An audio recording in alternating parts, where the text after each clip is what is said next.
Hello. Yeah.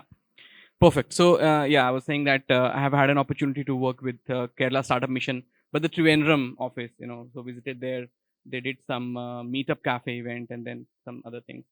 But really glad to be here. I was here on a personal event, but then I spoke to Arun. I said, why don't we take this opportunity? Anyways, 3 years we have not been able to meet in person.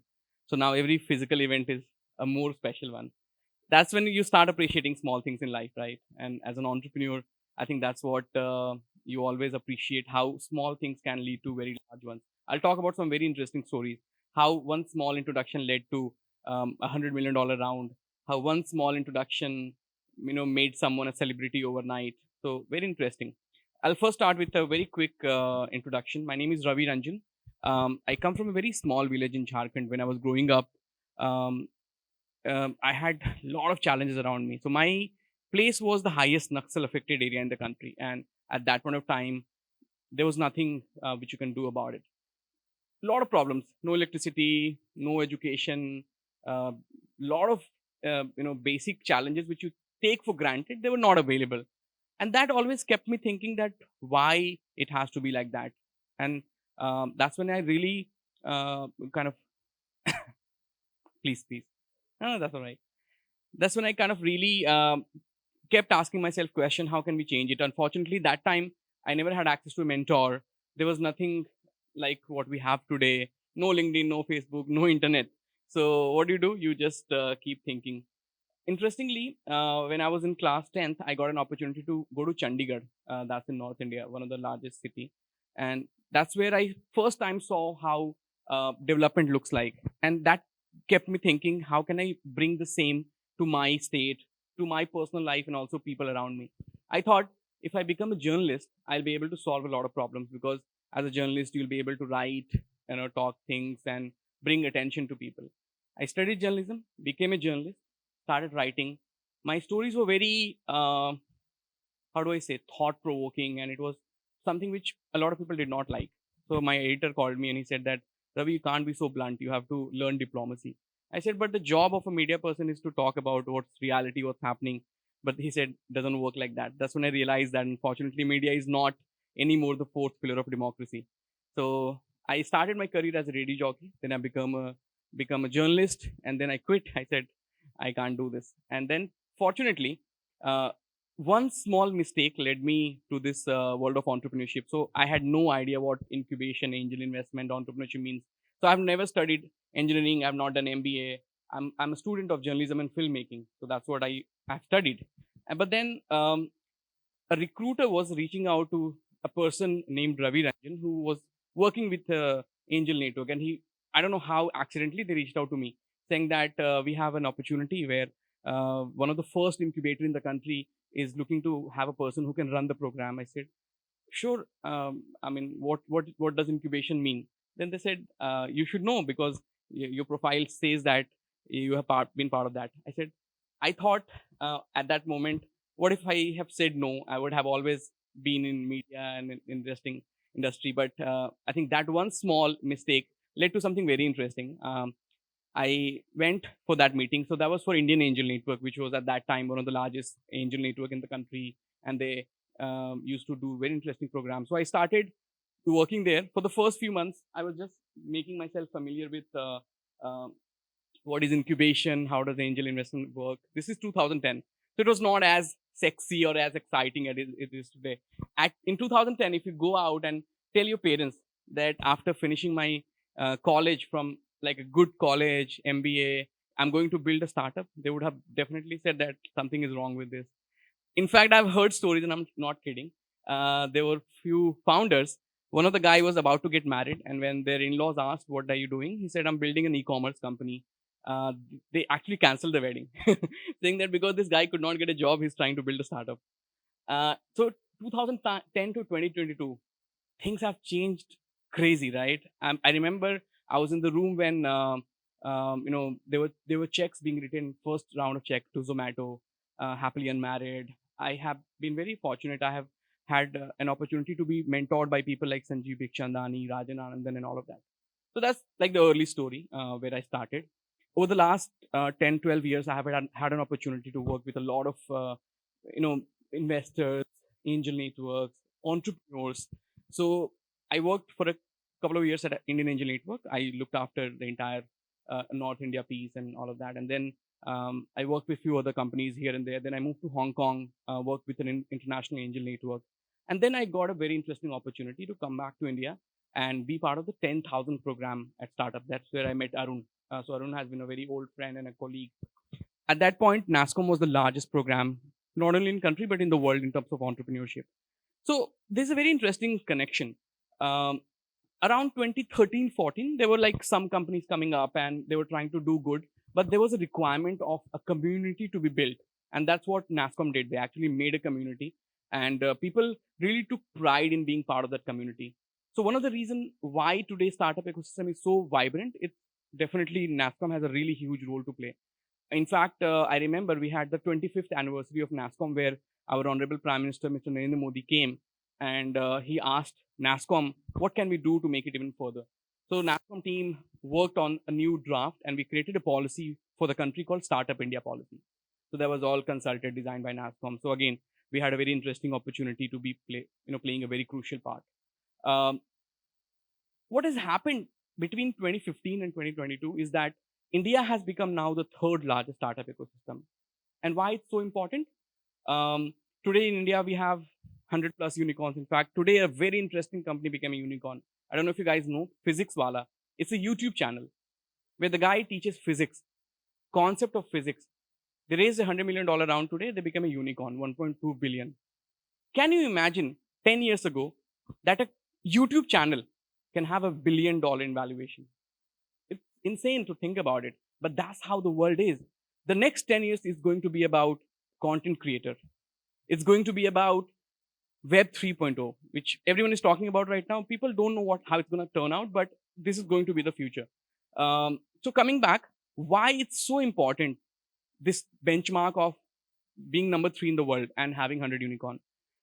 In India today, we have around 150,000 startups, 1.5 lakh, 75,000 registered under DIPP, but obviously there are more than that. So I'm going to take 1.5 lakh. And then we have around 10,000 investors. Our closest competition, China and US. Can you guess how many startups are there in China? So in India, we have 1.5 lakh, 150,000. How many you think there are in China? Any wild guess? 5 lakh? Okay. 10? 1.5 million? Okay.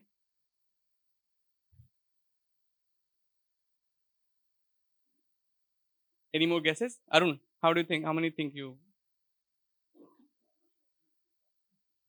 There are 30 million startups in China, close to the population of Nepal. Actually, more than that. 10,000 startups register every day in China. So when people come back, when people come and tell you, oh, there's a startup bubble, everything is saturated, tell them that, listen, it's not even started in India. A country of 1.4 billion people and 1.5 lakh startup is not even 1%. We are far away from where we are supposed to be. And still, we are number 3. So imagine, with being number 3, with so many limited startups, we have been able to solve some of the biggest problems, right? In education, in healthcare, in sanitation. So many life-changing stories are being created. So imagine your life today. When you wake up in the morning, you check news on InShots. You book an Uber to go to work. You book Make My Trip to book your flight. You use Swiggy throughout the day. You use Health Cart and PharmEasy and 1mg for your medicine. And then, when you're watching content, you are consuming it on Hotstar or Netflix or things like that. These are all, in a way, still you can say it's luxury, but eventually what's going to happen, these startups, which are going to be designed by all of you, are going to impact people's life every single day. There's a company called Blue Semi. It's from Hyderabad. What they have done is that they have built world's first and only device where you can collect blood sugar and 6 other vitals. You have to put your fingers on the device. That's it. It's not going to prick. Without pricking and without taking blood sample, it can give you 100% accurate result. Think about a life of a diabetic person. The person has to prick himself 10 to 20 times a day sometimes. Even a pre-diabetic person has to do that. You have pricks all across your finger. When we talk about startups, these are the kind of problems which need to be solved. I mean, everything else is also okay, but these are the stories which will impact people's life, right? And these things are happening in India today, right? So coming back, I was at NASCOM, and it was really, really fantastic. Initially, for the first year, I was in Kolkata, so I was responsible for East and Northeast India. Then I had an opportunity to move to Bangalore, and I met a lot of amazing founders in Bangalore. And then um, during that time, we used to work very closely with partners like Facebook, Google, Amazon, Microsoft, Government of India, various state governments, international governments. So for me personally, I had an opportunity to work with all the stakeholders because we were not competing with anyone, we were collaborator. And that made me realize that as a collaborator, you can learn so much. And that's, uh, as a founder, you need to learn how to collaborate. You should also learn how to use your personal brand to really get things done for you. I'll talk more about that later. 2017, I thought that my role at NASCOM is done. I have done what I was supposed to do. At the same time, I started, whenever I used to get time, I used to travel and I used to train aspiring entrepreneurs and students on how to build a startup. Very happy to share with you that I have now trained 2 lakh students and entrepreneurs, 10,000 faculties, and 1,000 government officials on how to take entrepreneurship as a career option. So that was very interesting. That gave my career a completely different shift. I was selected for a very interesting program called IVLP by government of US. So every year they select around 10, 20 people from India and they bring them to US to be part of this exchange program. People like Narendra Modi, Atal Bihari Vajpayee, they all have been part of this program. So I went to US. There I had an opportunity to meet all the important stakeholders who are really changing the ecosystem. I came back to India, and in 2018 I started a consulting company which is now called Velocity One. I provide consulting to large corporates, investors, colleges, multiple governments on how to bring innovation and entrepreneurship in what they do every day. So very quickly to talk about my role at the moment. So I have this company, which is it's a B2B solution, Velocity One, where we work with accelerators, angels, and we help prepare their cohort for the next round of funding. Then I work with a lot of different clients. One of my clients is India's largest early stage investment network called Venture Catalyst. We have 4 different funds through which we have invested already $750 million in 300 plus startups. And currently we have an access to $400 million plus where we are investing in startups. So we are writing checks, almost one check every day. We have invested in some of the companies you might have heard, companies like Oyo Rooms, Beardo, Innovate, P-Safe, Shop Kirana, Ship Rocket, Vedantu, Bharat Pay, all of that. Um, One recent development has been that the royal family of Dubai reached out to me saying that we think India is a great opportunity and we want your help to find really good startups where we can collaborate with them, also invest in them. So the Al Maktoum family, which is the current ruler of Dubai and one of the most influential family in the world, I'm their official representative for India, where my job is to find really good startups, B2B and B2G focused, where they can take advantage of the royal family. So that's about my personal background, what I do and what I have been doing. One of the things which I call myself an entrepreneurship evangelist, and it's a very strong word. An evangelist is a person who spent their life on one particular cause, right? You know, who are called evangelist people. I believe my job, my purpose of life is to help entrepreneurs, and I'm very glad that I've been able to do that for a really long time. So talking about small things, how it can change to very interesting stuff. Last year I got an opportunity to design a very famous show for Sony, which is called Shark Tank India. So they reached out to me and they said, "Can you help us curate this entire program?" I personally don't like TV. The Indian TV, I really really hate it because, to be honest, the entire TV concept has ruined our generation, where they have created some really bad quality shows which doesn't talk about intellectual things. So I thought it's very interesting. Now is the time when country and the world should celebrate entrepreneurship. So it was very interesting. Last year I got a chance to design the entire show. I don't know if you guys have seen the show. It went very popular. Um, so yeah, that's about it. So at the moment I travel around 22 days a month across the country and outside, where I meet founders like you, try and help them raise their next round of funding, help them connect to next people. So talking about um, coincidences and small connections. So it's a very interesting story. On Shark Tank, there's a shark called Namita Thapar. Do you guys know? Have you seen her? A lot of memes around her. So it was the last phase of Shark Tank. We were about to launch in a couple of weeks from then, and shooting was supposed to start.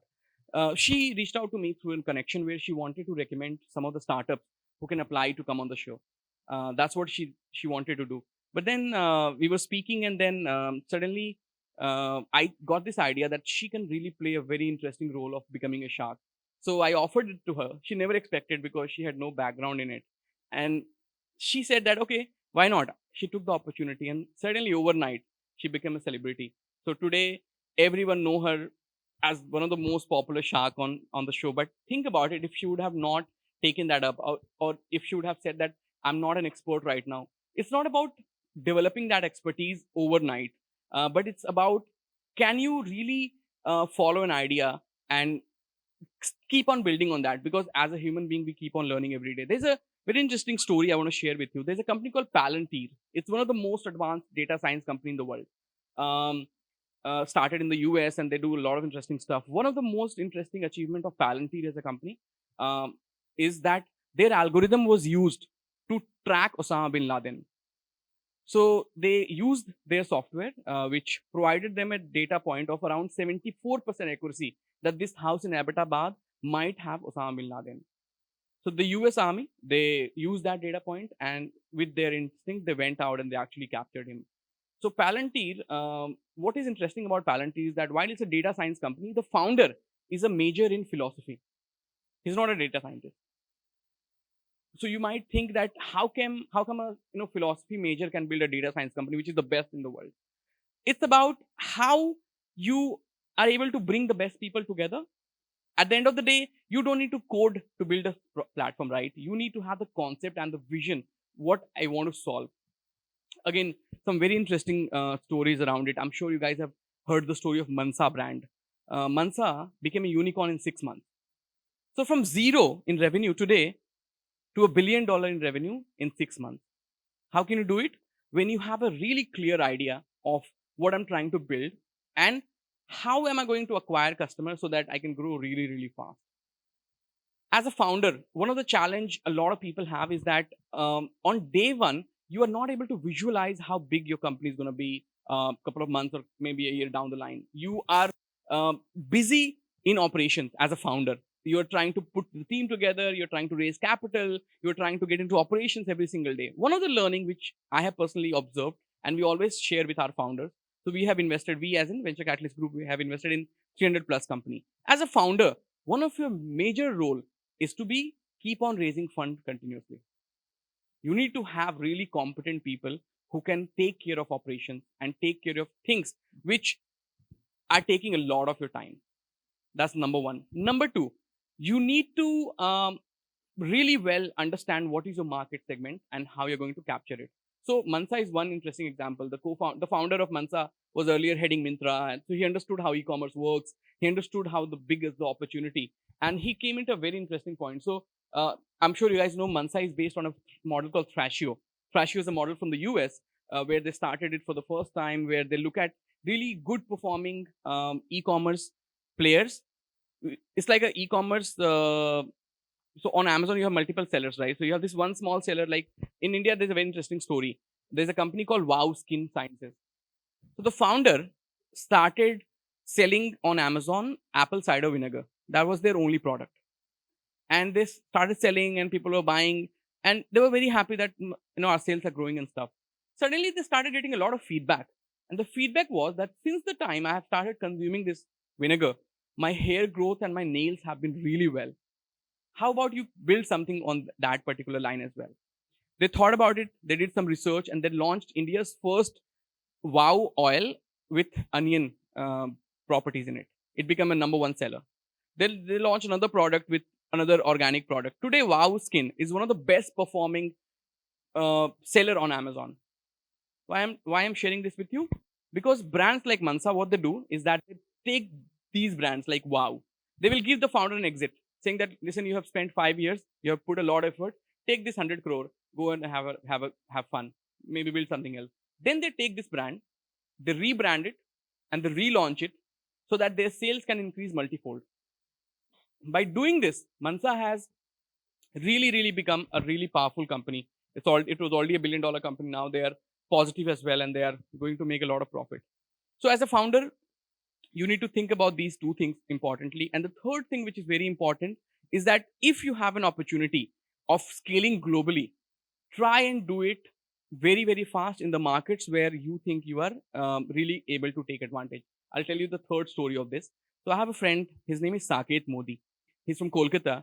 And when he was very young, what he did is that in one of his exam, he hacked into his school computer and, got the question paper. Obviously, he was scolded for that, but that uh, gave him and his parents and teachers confidence that he can do something well. He built a, cyber security company, ethical hacking, called Lucidius. They worked on NPCI, the UPI, which we use every day, to protect the entire UPI transaction process. Become really popular. And then he figured out that what he's building is nice, but his product would be appreciated more in West, which is US and Europe. So he moved to US and Europe. Now he has a company registered in US. He raised money from some really large VCs who are really popular in the payment space. Today, he's one of the biggest name when it comes to cybersecurity product. So he figured out that what I'm doing is very good. India is a good market, but if I go to a particular market, I'm going to be even bigger. So that's the third thing which you need to figure out. If your product is ready to go to a global market, try and build it in a way that you can launch it as soon as possible, because global market can give you really good validation, and it's also going to add a lot of value to your revenue.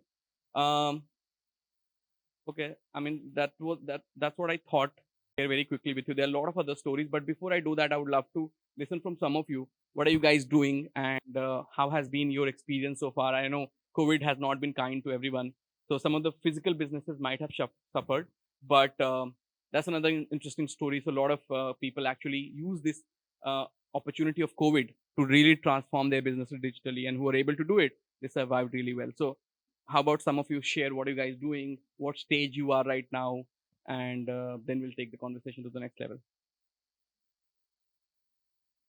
Sounds good, ma'am? What are you doing? Yeah, yeah, you. I think I spoke to a founder who's based out of Canada right now. They're trying to do something similar in this space, but again, it's a very interesting opportunity what you're building. With content becoming a more vital part of sales process. So as a small business, you are a content creator by default. You can't do it without it. And one of the biggest challenge is to do the cataloging, do the product shoot, and then have really right description. There are companies who are spending billions of dollars on that. So I think what you're doing is very, very interesting. Please sit down. We have invested in a company called Videoverse. It was earlier called Touch.ai. It's a very interesting company. What they do is that they have an algorithm through which broadcasters can get editing of a particular clip in real time without doing the editing. It's like the software does the editing. One of their client is IPL. So the current IPL which got over, if you were watching it on TV or mobile, the highlights and the key moments, it was all generated by AI using Videoverse technology. So they are partnering with IPL, NBA, FIFA, and all the large broadcasters. So think about it. You are a broadcaster, let's say ESPN or Star Plus, and a match is going on, and you have to show these highlights immediately after the ball is pitched. It's almost impossible to do it with an editor manually, but this software can do it well, and the way it can scale is like crazy. Similar for your product, I think with so many people becoming sellers online and selling products, especially small businesses, they can really take advantage. One of the more interesting thing which is happening is the social commerce. So companies like there are not many social commerce companies. One of the only company right now is Roposo. So what happens on Roposo is that you go and you watch content, and then in the content there are products, accessories, apparels people can buy. In China, it's a really big market, and in 3 years, India is going to be one of the biggest market in terms of social streaming, social commerce, and live streaming sale. There's a person in China. He's called Mr. He's called Lipstick King. During the Singles Day sale, do you guys know about Singles Day sale? So Alibaba every year organizes a Singles Day sale where they encourage single people to gift themselves. It's like it started as a joke and become really interesting. What is interesting about Singles Day sale is that during the 24 hours of Single Day sale, the amount of products which Alibaba is able to sell is more than the entire e-commerce transactions which happens across the world throughout the year. This guy, you won't believe, the Lipstick King, During the last Singles Day sale in November 2021, he sold lipsticks in 24 hours by live streaming. So he has a small studio and he live stream, he put lipstick on himself, talk about the shade and all, and he sell. Can you guess how much he sold in 24 hours online by streaming? Any wild guess? Sorry? Yeah. Uh, any more guesses? In terms of amount, how much he must have sold? $1 billion. One person with one small camera and a ring light sold $1 billion worth of product in 24 hours. That is the opportunity we have in front of us. We are 1.4 billion people. So today, even if the biggest recession come in the world, nothing's going to happen to India. Why? We are a consumer economy. I mean, think about Kerala as a state. There's so much requirement of food, clothing, healthcare. You don't need to sell outside, and you need these things. That's why in 2008 recession, the 2020 and 2021 COVID, which was one of the worst phases of our human life, of our existence, things went really smooth. In fact, during 2020 and 2021, the entire startup ecosystem in India has been the best since its inception, right? So my 2 cents on this is that what you're building is really interesting, um, and it will be really great when you grow. You let me know. I'll be more than happy to connect you to Amazon, Flipkart, and all the e-commerce players, and I'm sure it will be helpful for you. Great. Anyone else? You wanna share your story? What are you guys doing? What stage you are right now? One of the component of today's talk is corporate connect. So I'm just trying to play that role as well. Yes. Sure. Thank you so much. Really appreciate that. I think today everyone's talking about ESG. That's one side of the story. Unfortunately, the other side of the story is there's a fake green marketing going on. So some of the largest corporates across the world, what they're doing is that they just claim that, oh, we are using sustainability and all. It's not really happening. And I'm not going to take name of the brands, but a lot of brands, what they do is that to offshoot their bad deeds. They just do like one, two good thing and they talk so much about it. But what is the challenge? Why large corporates are not able to move to a sustainable infrastructure? If you look at India, just as an example, unfortunately, what happens here is that to set up a large industry where you are going to generate a lot of pollution, the infrastructure has not changed in the last 100 years, which is your the entire burning process, your waste handling, your water recycling, and not a lot of innovation is happening in that field.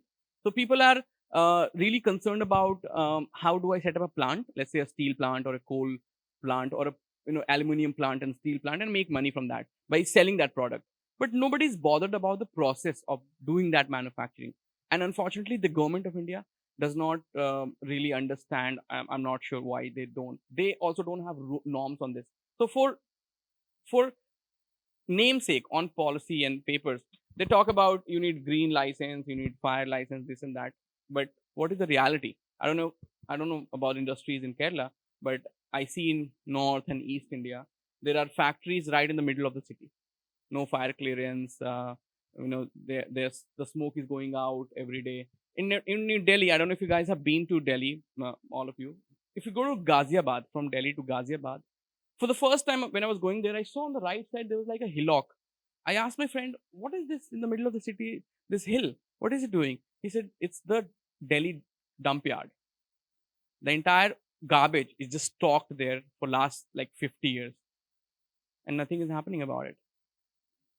When we talk about large industries where manufacturing is involved, there's a lot of pollution.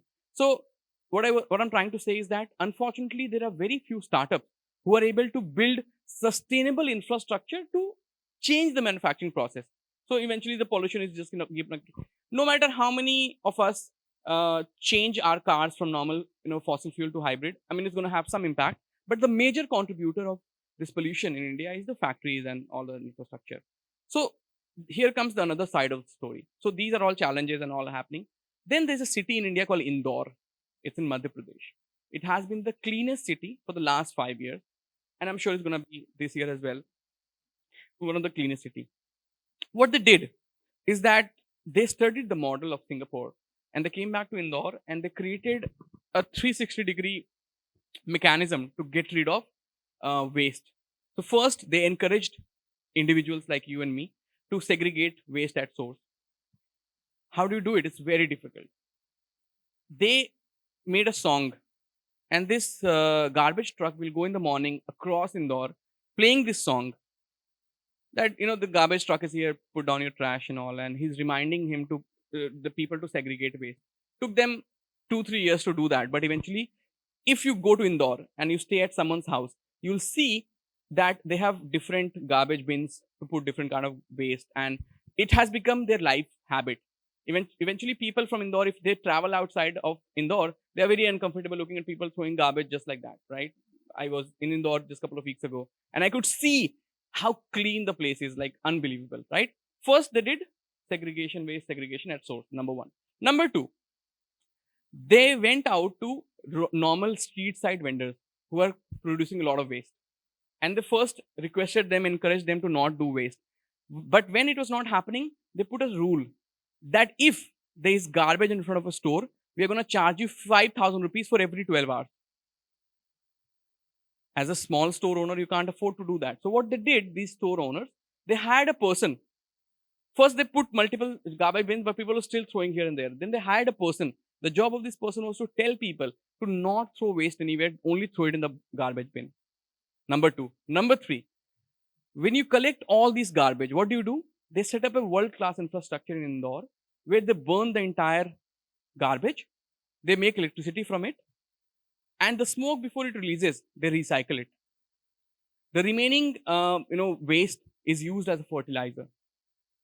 So end-to-end garbage disposal.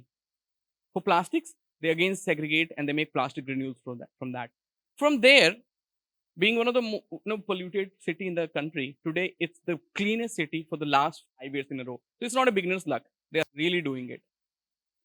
If Indore can do it, why can't Delhi, replicate? Why can't Chennai replicate? And why can't other places replicate? So to answer your question, what I believe is that talking about sustainability and ESG is very important, but we also need startups who can help these large corporates, rather handhold them to adapt to a more business-friendly sustainability. You need to understand sustainability. I'm happy to pay a price for it, but I'm not happy to jeopardize my business because I want to adopt to sustainability. That's one point people forget about it, right? So I hope I was able to answer your question. Yeah. Yeah, great. Any more thoughts? Anyone? Yes. Great. Very, very nice. In fact, I want to share a personal experience on this. So please sit down. So during the COVID second wave, which happened in April 2021, a lot of people, uh, obviously they died, and a lot of people recovered, but they now have a lifelong injury. What happened is that because there was lack of oxygen, um, somehow people were able to get oxygen from here and there. So a lot of people got oxygen from vendors. These oxygen, this was not fit for consumption for medical purposes, but people had no choice.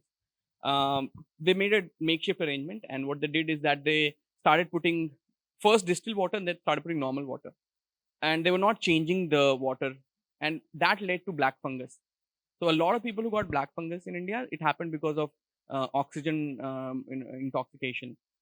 Unfortunately, there's no plan to do it. So I think what you're doing is very interesting. If you can also think about creating a solution where uh, even in remotest area, people can get medical grade oxygen. I think that's going to be a really big, a $1 billion opportunity. People don't realize about it. I mean, all of us, fortunately, if you're lucky, if you have never been to a hospital for yourself or your family members, you don't understand the stress of a patient being on ventilator or being on oxygen. It's one of the worst things which you can experience. And again, very limited innovation is happening in that space. So all the best for your solution, and I'm sure it's going to be very interesting. Yeah. See, I'm not going to go. I'm not the right person to comment on government policies. There are a lot of challenges I can talk about, but I'll talk about more practical aspects. So there's a very famous game called Minecraft. I don't know if you've played it. So in Minecraft, there are two modes. One of them is called the survival mode, and one of them is called development mode or normal mode. In survival mode, you are always struggling to get food for yourself, get shelter, make sure that you don't die. And then in the normal mode, you are creative. You talk about art, culture, music, society, this and that. Unfortunately, we're still in the survival mode where we are struggling. Where people, I mean, I'm from Jharkhand, right? You won't believe even today, last year, a couple of people in my district where I'm from died of because they were not able to get food. Can you believe that you can't get food twice a day, even after there's so much subsidy and things were given? In my village where I'm from, people who are, I mean, they already have like multiple houses and they have cars and all. They apply for government subsidy of 2.5 lakh rupees, which is under the Pradhan Mantri Awas Yojana, where you can make a house. They have ration cards, which is supposed to be for below poverty line people. So unfortunately, with such a large country and so many things, first of all, as an entrepreneur, you have to stop your reliance on government. If you're expecting support from government, somehow your model is not sustainable, and you need to change that. It's not the best thing I should say, but I have personally experienced it. I know a lot of startups who are waiting for the last 1 year because one of the government grant was allocated to them. They're waiting the money to come, and they're wasting their growth because they were not able to grow without that funding. As a founder, if you're really making a great model, trust me, we are investors. We There are some companies where we have to chase the founder and request the founder, please take money from us, and the founder says, keep saying no, because the product is so powerful. Everyone knows that this company is going to be the next big thing. And as an investor, what do I need to do? I need to invest money in that company where I can get. So, how many of you have raised capital from professional VCs or angels? One, two, three. Okay. So, I'm sure you guys know, for the rest of you, as an investor, when you invest money in a startup, you get equity. That equity is not going to give you return like a typical investment where you have gold or real estate or mutual fund. You get like 5, 10, 20, 30%. In startup, you get returns in multipliers. Startup investors typically invest a multiplier of between 25 to 100x. So if I'm investing 1 crore, I want to get like 100 crore return. You might say, oh, that's too much. But to be honest, 100x multiplier is not like very uncommon. A lot of startups are giving more than 100x. Some of our portfolio companies, Bharat Pay, it gave 197x return, which means that if you invested 1 crore, when the exit offer is given to you, you will get 197 crore from your investment. So what I'm trying to say is that today in India, I have a lot of data points. I'll just share with you.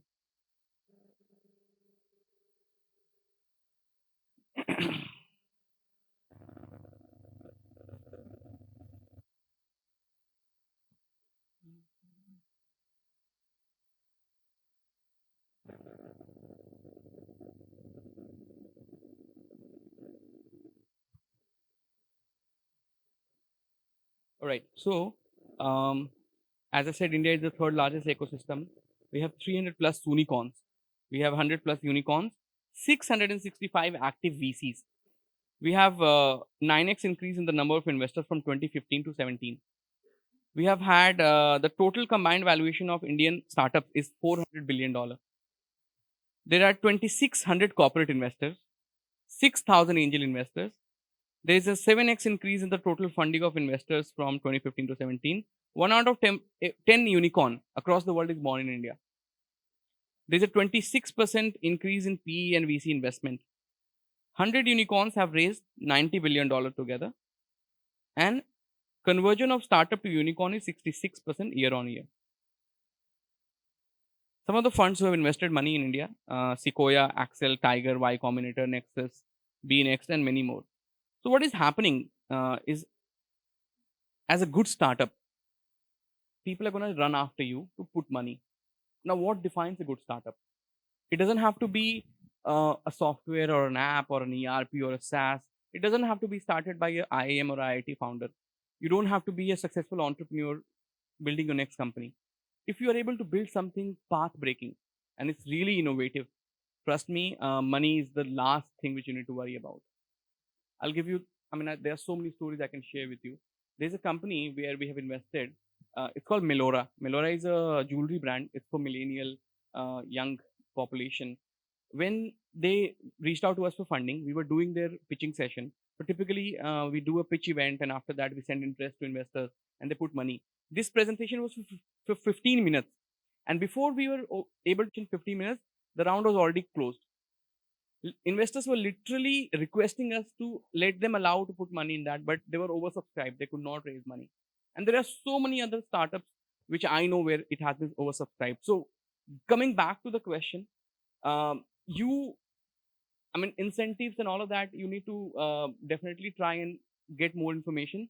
But as a startup, if you're building something in sustainability and if you believe that your product would be appreciated more in a geography outside of where you are, which can be outside of Kerala or which can be outside of India, I would recommend to start from that geography first and then come back to India. Because to be honest, again, India is a large behemoth, right? So many problems. While we can try and bring that change, but it's going to take a long while. So rather than waiting for that change to happen, you start being the change. Maybe in a different country. There are so many examples of people who have built really interesting solutions from India, but they got appreciation outside of India. There are two examples I want to share. One of them is the Lulu hypermarket. I mean, a beautiful story from Kerala. If you go to Dubai, you'll see them everywhere. And then the second story is an AC brand called Gree, Gree. Gree makes B2B air conditioning system for large malls and restaurants and buildings. They are one of the best AC brand in the world. You don't get it in India. It's not sold in India. I mean, you might get one or two here. The guy is from India and he built it for the world, and he's the most regarded person. So if your product you believe can be appreciated more in Europe, for example, European Union has already decided to stop all fossil fuel vehicle by 2030 or whatever. I'm not sure about the year. They are going to appreciate your product more in terms of if you're doing something in EV rather than in India where states are still struggling to give that incentive. I mean, you can't waste next 5 years to expect that one incentive to happen. Ideally, it should have happened. Government is trying a lot. Government is doing a lot of changes. But again, because of the sheer size of the economy and the country, there are more other problems which need to be solved immediately. I mean, think about it. Today, if government decide to phase out all fossil fuel vehicle, we always think about our cars, but that's just one part of it. The biggest part of it is the fleet which is on the road. We do not have an infrastructure today. It's impossible where we can replicate our fossil fuel with EV. I mean, if we, let's say, hypothetically, we are able to get all the trucks replaced by a EV vehicle. There's no electricity in India which can power those vehicles. So what is the point if you have an EV vehicle, but you are charging it with a generator using diesel? So that's the thing, right? Rather than government should invest more on setting up solar units, really large ones in Gujarat, Rajasthan, Bihar, Jharkhand, where there is so much sunlight coming almost 8 months in a year. It's not happening. Who's to blame? I don't know. Okay. Any more? Yes, please. Mhm. Sure, sure, absolutely. I think congratulations on this. I know this program. A couple of my friends have been winner. Ashwarya, she runs a company called Ollie.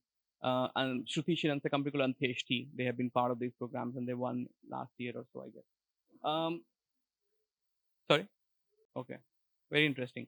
So, again, yeah, I would agree it's a gender agnostic domain. Everyone can be an entrepreneur. Everyone should be an entrepreneur. But there is data which indicate that there are very limited women participation in large startups. In fact, out of let's say 100% VC funded companies, less than 5% companies are women led.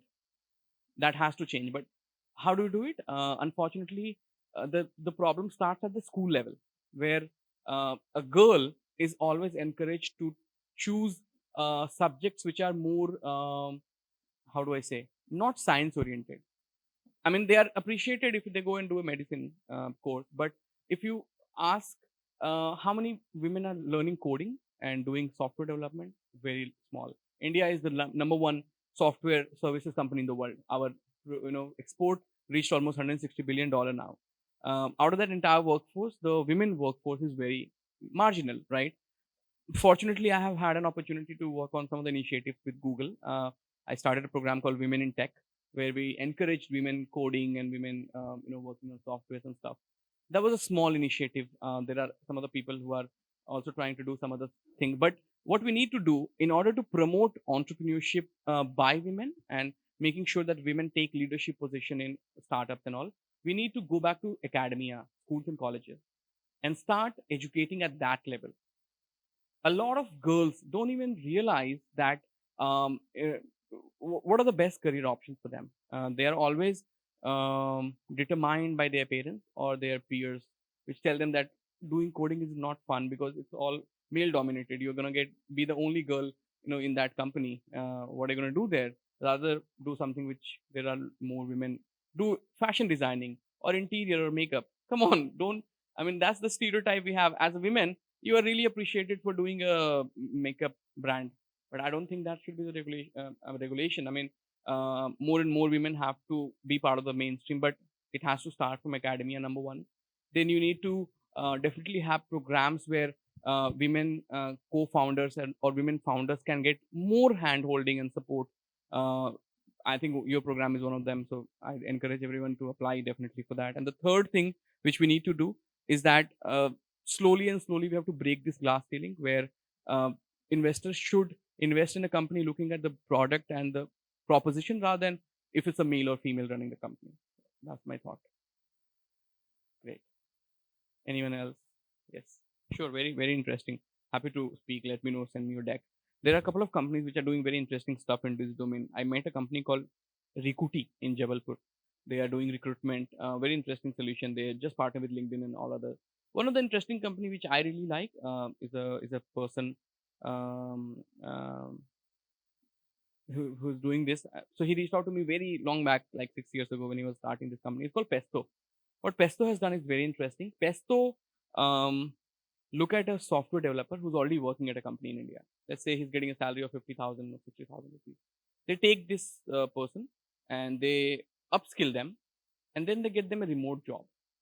So from 50,000 a month, you expect your salary to move to 2.5 lakhs a month, which is really interesting.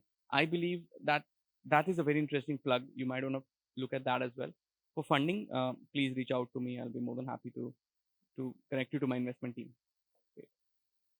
Do you have any B2B, B2G companies? Yes, please. Oh, nice. Thanks a lot. I think that's a good one. I really like the fact that you're not only talking about business, but you're also talking about how to improve this entire vertical. So I completely agree. Imagine if you're able to bring down the wash cycle from 15 to 8 minutes or 7 minutes, you're gonna save like millions of tons of water every year. Yeah, nice. Great. We can speak more about it. And good one, I think.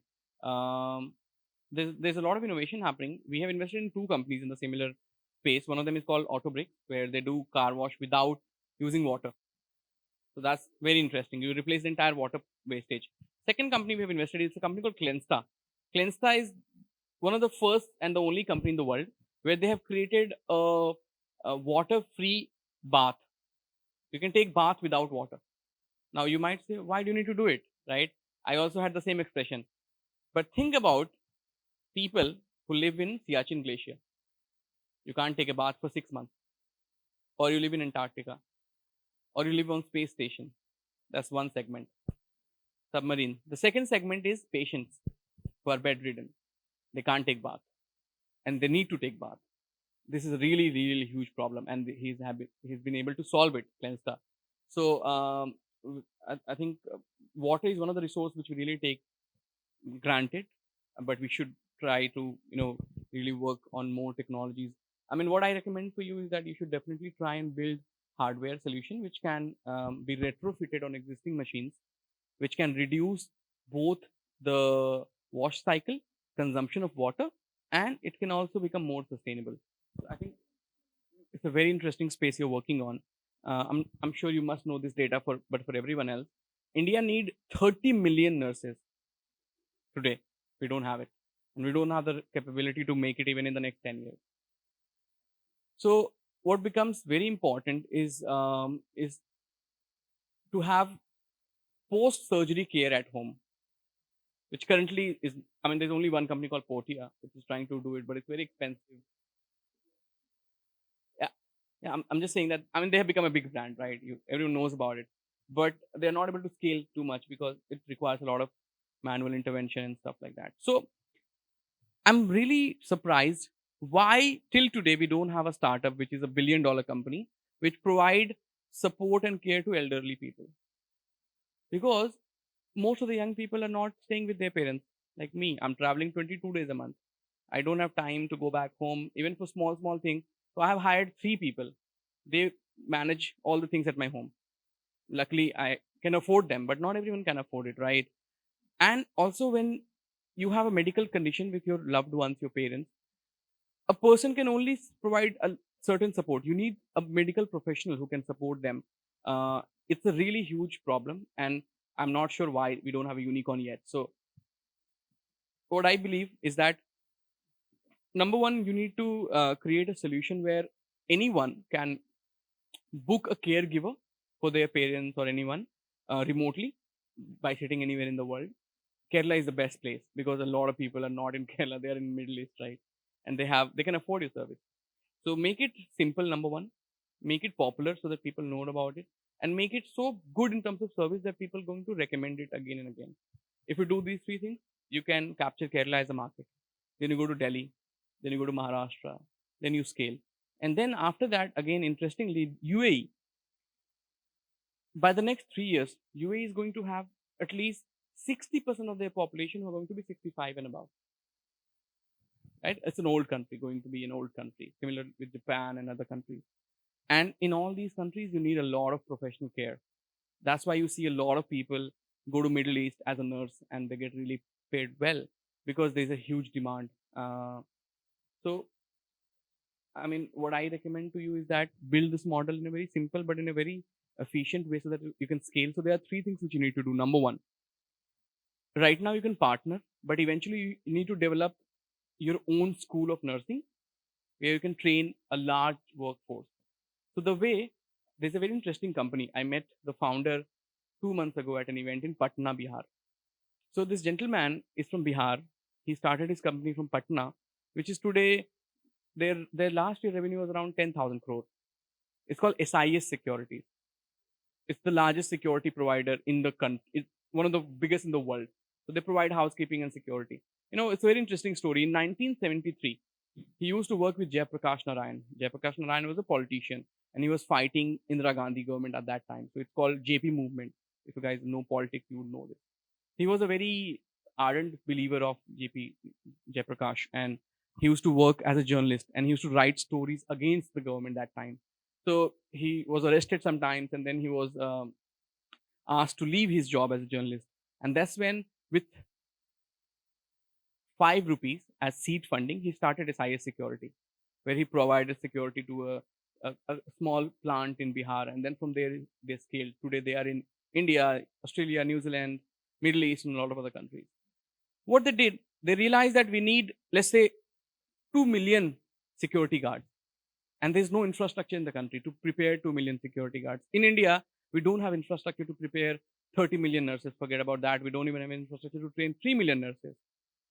So one of the biggest assets for you, also the biggest challenge for you is going to be the workforce.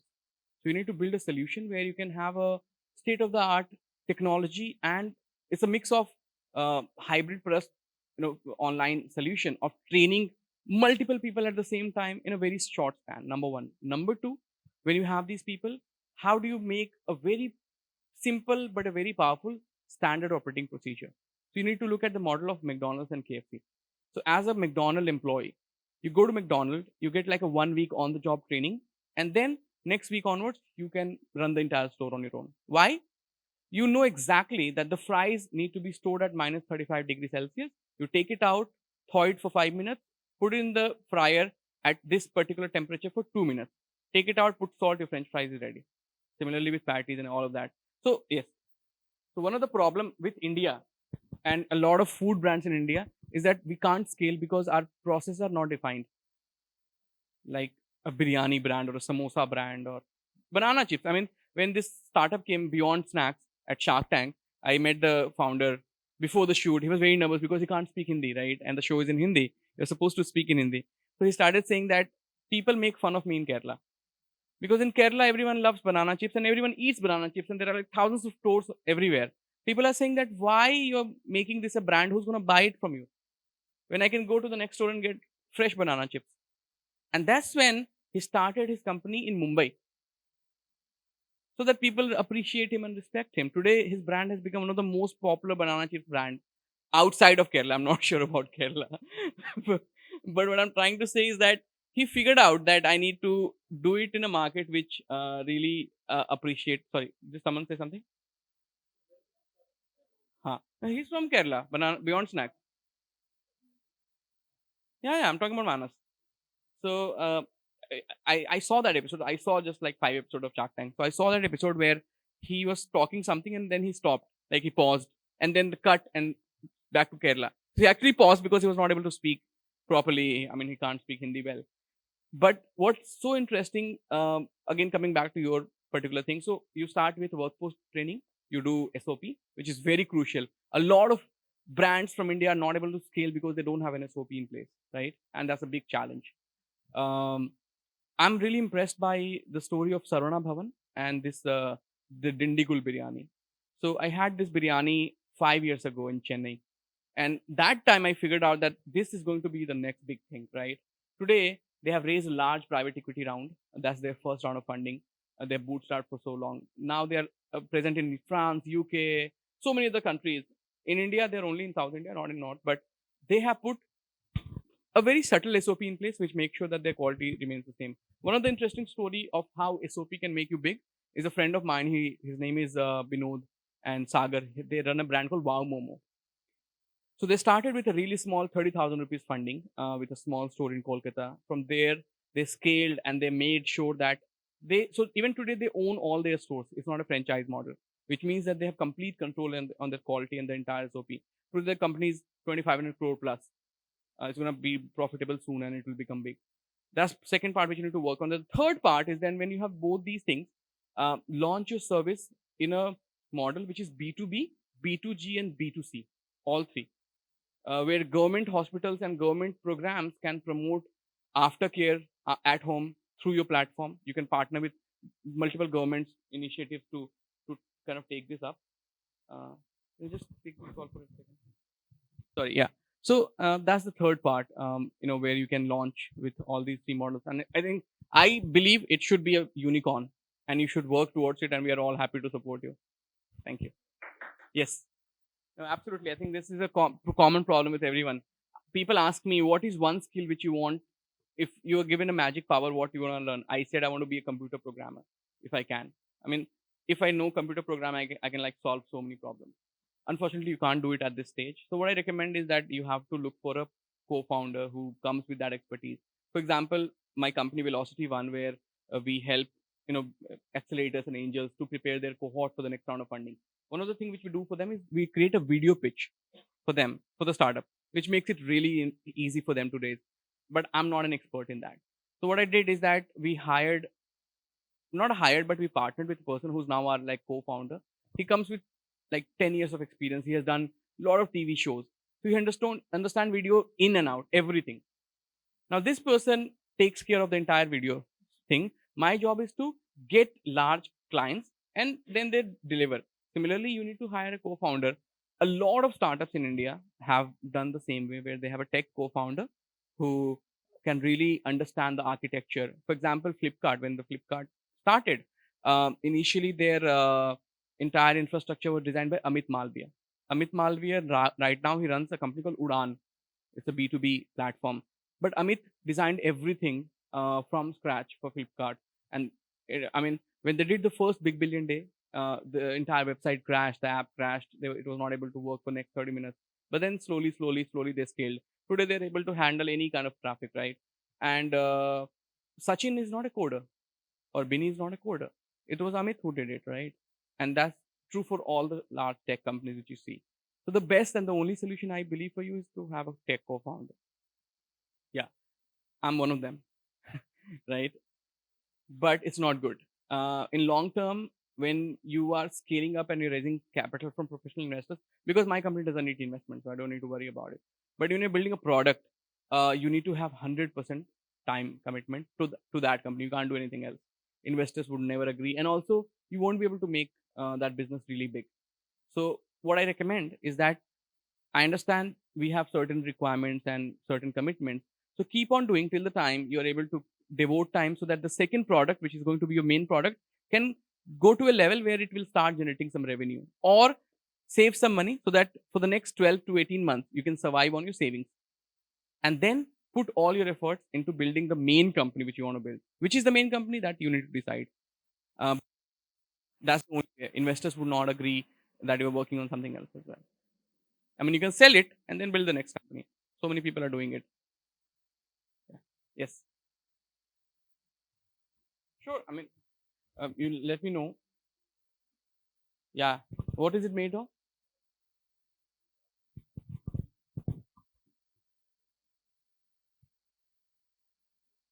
Okay. Very, very interesting.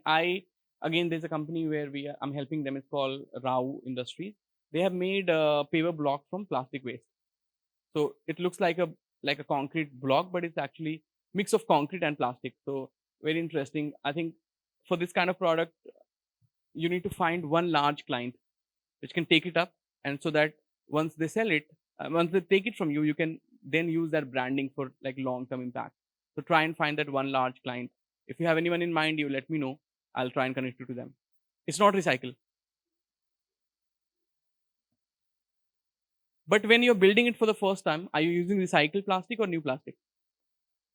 100% recycle. Good, very interesting. You let me know. If you have any client in mind you want to work with, I'll be happy to connect with them. Okay. Yes. Okay. Interesting one. Again, I'll share a story. So I have a friend Prashant. He's from Siliguri near Darjeeling. Um, he's an interior designer. He does interior for large buildings projects and all. That's his main business. He was once doing interior for the CM of Sikkim, Pawan Chamling. So his CM's wife, he's a big lover of orchid, and Sikkim is one of the places where you have a lot of orchid, right? So he saw that there were a lot of orchid plants which were like really blooming well. So he asked the lady how to cultivate, how to do like uh, I mean, create it in such a way that it can also be grown in hot places. She did not share the secret with him. So what he did is that he went on his own and he did a lot of research. He invested around 12 crore. You'll be surprised to know that today he runs the largest orchid garden in the country, and he sell across the country. And what is interesting is that his orchid can survive even in Kerala. So you can bring that orchid, put it here, and it will be like okay on its own. And he sell it online, send it through courier. Their annual revenue is 15 crore every year, all bootstrapped. So plant is a really big market. Again, there's only one company which has been able to do something a little similar, is Ferns and Petal, but there's no company today which is a D2C plant company. I mean, you should be that first one. If people can buy speakers and headphones online, if people can buy watches online, why not plants? People love plants. I mean, I have zero understanding, but my mom is like, she loves plants. My entire terrace is full of plants. Like, I don't know how many plants we have. If she get to see your website, she's going to keep placing order every day. And there are so many people like my mom who are really happy to spend money on buying good quality plant. One of the biggest challenge with plant owners is that, like pets, when you have to travel, who's going to take care of your plants?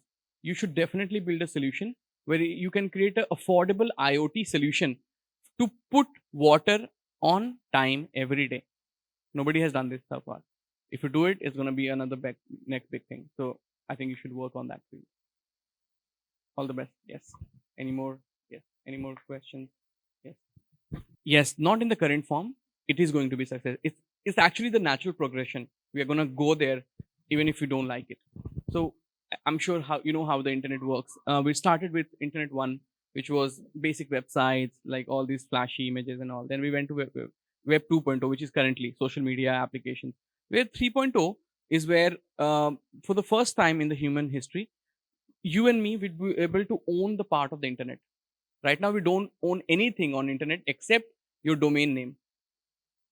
Is there anything else which you own on internet? Nothing. Your content is not your own. Your Instagram, WhatsApp, Facebook is not your own. Nothing is there on internet which you can own, right? But imagine tomorrow what's going to happen is the Web 3.0. There's going to be decentralization of internet. That's why NFTs are so important. So what's going to happen? I'll share a very interesting story again. I had a call just 3 days ago with a founder. He has built an online auction platform of Web 3.0 where you can buy and sell art, real art. So from artists like Ravi Verma to MF Hussain. So he has partnered with art galleries across the country. He's going to create NFT of those art pieces, and you as a customer can buy. You can have fractional ownership of that art. So let's say you buy a painting which is like $10 million. Tomorrow somebody else is going to come and buy it for like 15 or $20 million.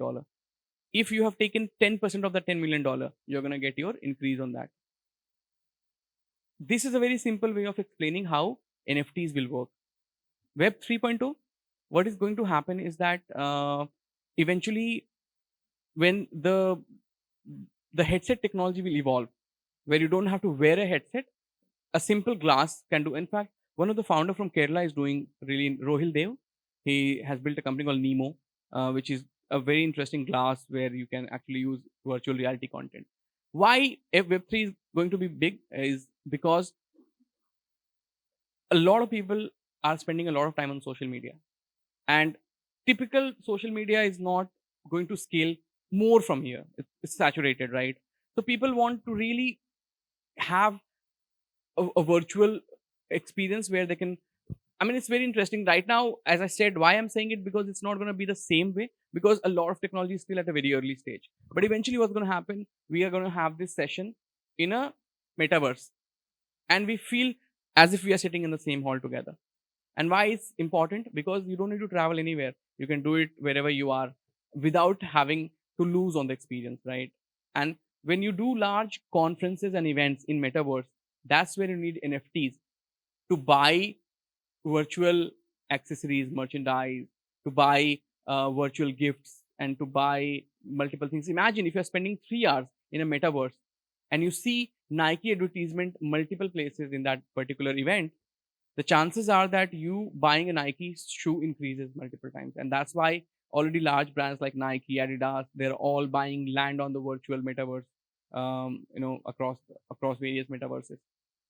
So there are going to be multiple metaverses, and people are going to be part of all of those. It's like Facebook and Instagram and all of that. So I'm not an expert. I don't comment too much on that, but this is my limited understanding. But it's going to happen. Uh, if you are able to be part of this at an early stage, obviously you're going to make a lot of money. Imagine people who started the Board Ape Yacht Club. Yesterday, one of the NFT was sold for like $30 million. I know it's stupid, but not for people who are buying it. Yes. No, one of the biggest reason why people raise money from professional investors, good ones, is the alumni network. It's like going to an Ivy League college.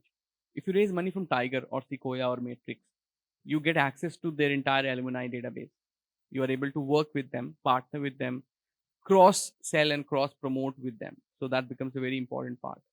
And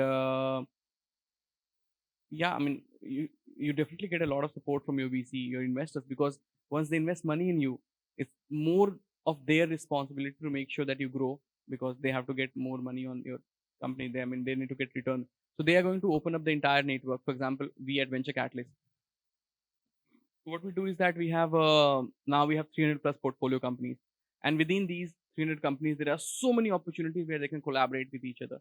So we always facilitate these sessions and meetings where companies can work with each other. In fact, we have developed a in-house technology.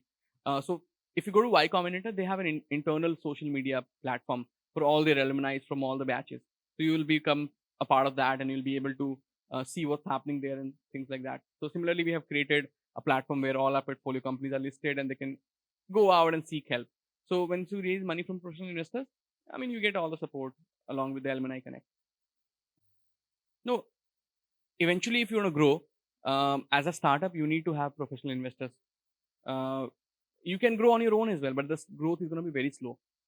Professional investors come, they give you this boost to scale your operations, launch into multiple geographies, refine and redefine your technology and your solutions.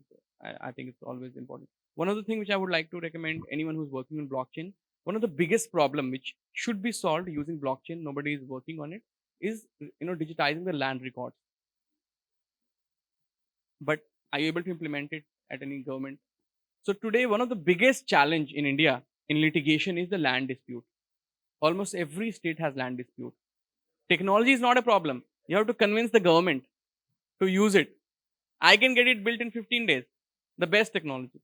But will you be able to get the Kerala government to get into that? So what I'm trying to say is that if you're working on that, try and find like-minded people who can influence some good bureaucrats who can at least give you a pilot opportunity, right? It's gonna be. I mean, imagine the amount of money which is wasted on litigation of land disputes is crazy. One single technology can change all of it. But the problem is that a lot of people would not want this to happen because if it's streamlined, you lose billions of dollars. But eventually, it has to be solved, right? Anyways, any few last questions? Yes. Oh yeah, yeah, yeah. Sure, please. So impact investment has two part of it. One of them is impact investment in not-for-profit and impact investment in for-profit companies. I'm always with for-profit companies, right? I'm a capitalist, right? But I mean, one of the misconception is people think that only if you're an NGO, you're a not-for-profit company or you're a impact company. I believe one of the biggest social companies in India are Swiggy, Zomato, Uber, and Ola. How many people they're employing? Millions. Even if you're the best NGO in the country, you might be able to employ, let's say, like 1 lakh people. So I'm not commenting on your company structure. What I'm trying to say is that try and see if you can have a for-profit social enterprise. If you do that, raising capital is going to become very easy because even the largest of the impact investors are comfortable putting money in a private limited company where uh, you can grow and you can become sustainable because you cannot survive forever on grants as a Section 8 company. You're always dependent on grants and donations and things like that. And you can't solve a large world problem by doing it. So I believe that this can be done really well in a for-profit model. I mean, I know a organization Isaac. It's a student organization, Isaac. What they do is that they provide international internship to students. And if you become an Isaac member, your chances of getting into a really good college across the world or getting a really good job becomes very high. Because at a very early stage you get exposure. Similarly, it's not a popular concept in India, but in US and Europe, a lot of young people go for mandatory impact training or mandatory NGO training. They spend time in Africa, India, Bangladesh, and they work there. And then they use that experience to get a job in BCG and Deloitte, where they're selling commodities and bonds, right? But social impact doesn't mean that you cannot make money. You should make money. I'll tell you another story. There's a startup called Tom's. They make shoes. For every pair of shoes they sell, they donate one pair of shoe to a kid who has never seen shoes in his life. I mean, I would call it a social enterprise. It's the best one. And I believe that as a social enterprise, it's more important for you to make more money so that you can have bigger impact. Because as a person who's struggling with finances cannot be a philanthropist. Only a billionaire can spend money, right?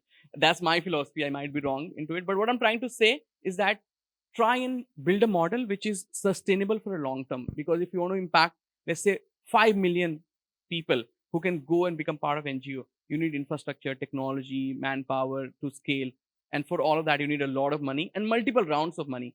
So maybe for 1 or 2 rounds, you get impact investment, but eventually you need private professional VCs to come and put money in your company.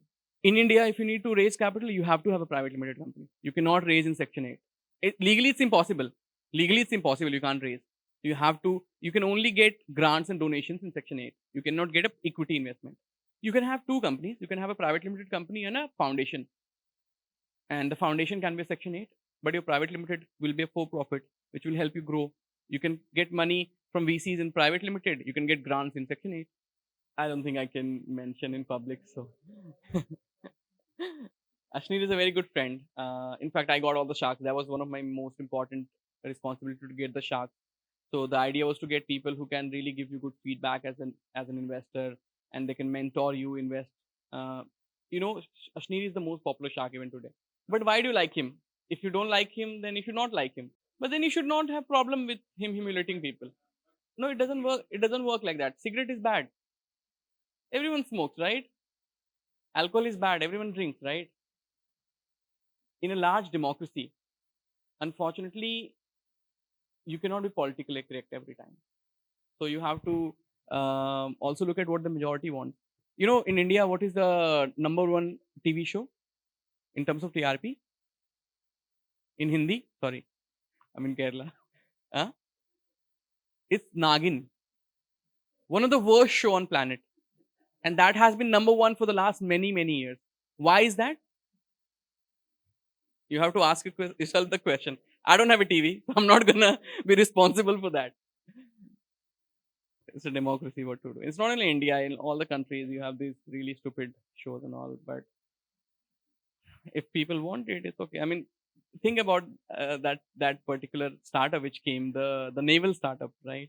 The Goal Navi thing. It was so like funny, but people talk about it, right? You talk about it, everyone talks about it. So again, as an entertainment company or a media company, you want people to talk about things, a lot of things. But again, I don't think I need to share anything in public on that. Sorry. Yeah, all good. Good.